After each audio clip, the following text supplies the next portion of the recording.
I was born in New York. I'm currently attending a university located in a rural area. Due to the distance, I can't come home every week. One day, when I did make it home, I was met with a surprising scene. My best friend, whom I trusted deeply, was there visiting my mom.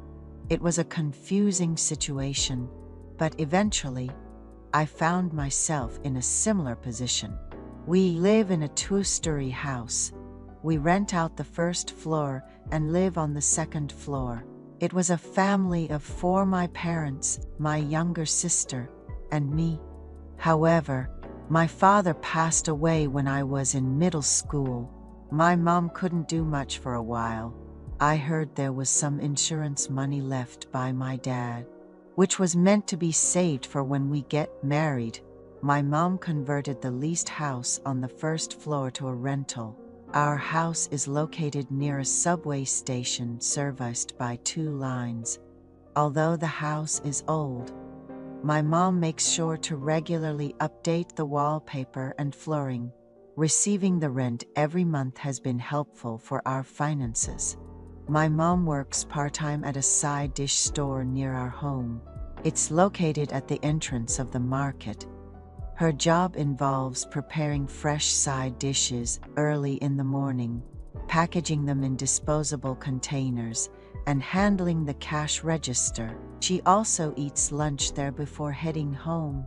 Considering my mom's difficult situation, I applied to a national university in the countryside and started living in the dormitory.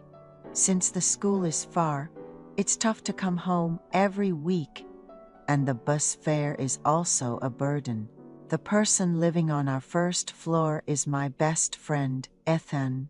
Ever since we became classmates in middle school, we've attended the same schools. We even studied together in the same study room during high school. Ethan lives with his mom. His dad works abroad. Ethan's family was well off until his dad made a risky investment in stocks, using their house as collateral, which led to their financial downfall. My mom and Ethan's mom, living in the same neighborhood, frequently visited each other's homes and got along well, referring to each other as sisters. After my father passed away and we were facing financial difficulties, I was contemplating converting our first floor to a rental when Ethan's mom also needed to move due to circumstances, and they ended up living on our first floor, paying rent. Ethan's mom works part-time in a kitchen at a nearby pub. I've somewhat adjusted to dorm life. Traveling 2 hours by express bus to school made it burdensome to come home every week. Although my mom wished for me to come every week, I preferred resting in the dorm. However, on the days I did come home, my mom prepared delicious food for me, including my favorite grilled fish and egg dishes, making me glad I visited. My mom would send messages daily, asking, "Son, when are you coming home? Are you enjoying your studies? Don't you miss seeing your mom?" Despite wanting to spend comfortable time with other friends living in the countryside, I made sure to visit home at least twice a month, considering my mom who was on her own. My mom always says it breaks her heart to know I might be eating cafeteria food or just grabbing something quick for a meal. Thinking of her, I picked up some pastries from her favorite bakery at the bus terminal. I was planning to surprise her when I got home, but for some reason, she wasn't there. Just yesterday, we talked over the phone, and I told her I'd be coming home and asked for a nice home-cooked meal. It was strange not finding her at home. As I stepped outside for a smoke, Ethan came out. "You're here? Mom had to rush to your grandma's this morning. Your grandpa's condition worsened," he said.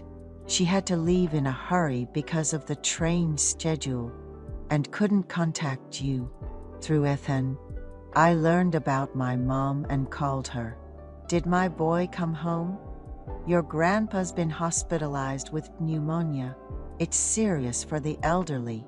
I might not make it back for a few days. Make sure you eat well and head back to the dorm, she advised. Ethan and I decided to just make some ramen at home.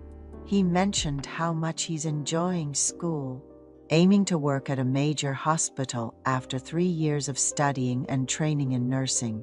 We casually talked about my hope to settle in New York after graduation.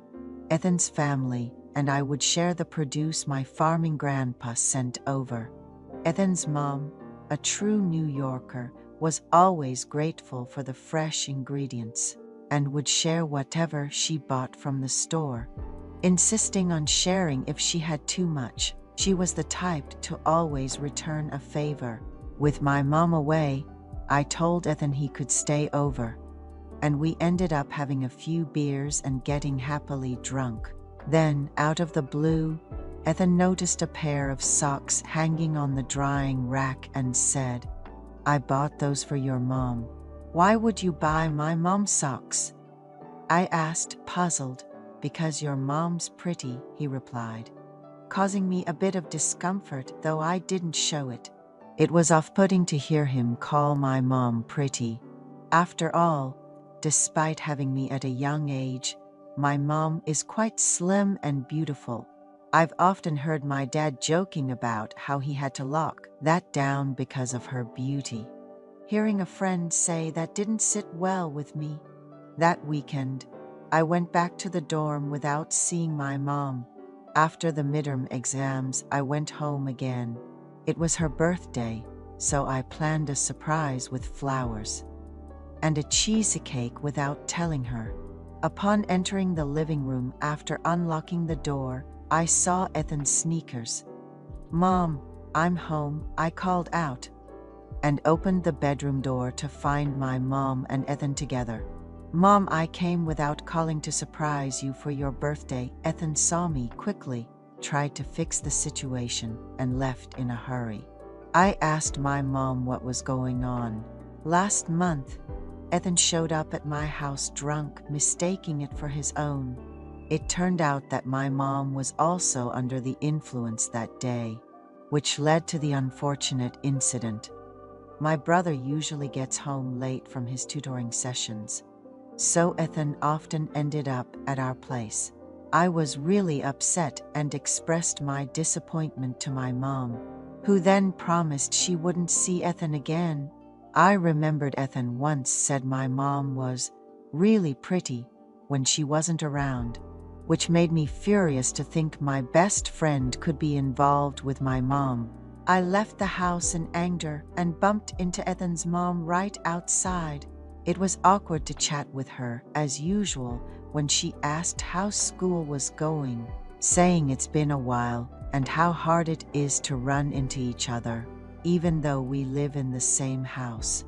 I couldn't remember how I managed to get through the days. When I went back to my dorm, I didn't go home for a month after that. When the vacation started, I stayed at home.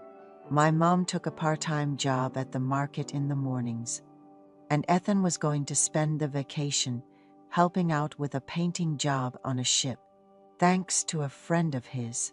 It relieved me to think that my mom and Ethan would be apart for a while.